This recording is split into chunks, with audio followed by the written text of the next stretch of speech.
Hello बच्चों, let's see the question. 25 watt to 20 volt bulb and 100 watt to 20 volt bulb are connected in series across 440 volt.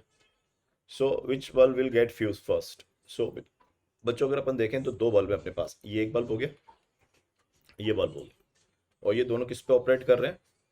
440 पर.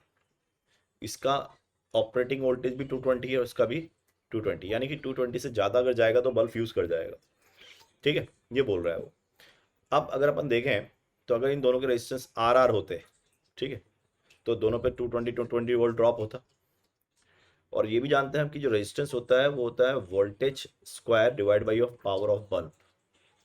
ठीक है, so power of bulb is directly proportional to R. If अगर दोनों की पावर बराबर होती, P B one is equal to P B two, तो दोनों के रेजिस्टेंस बराबर होते, R one is equal to R to.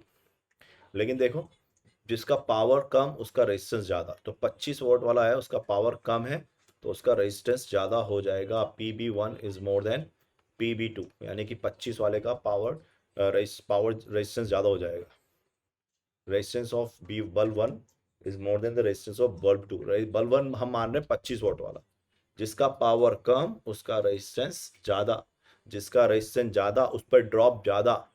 ठीक है, जब दोनों बराबर मान रहा था तो वोल्टेज ड्रॉप बराबर आ रहा था.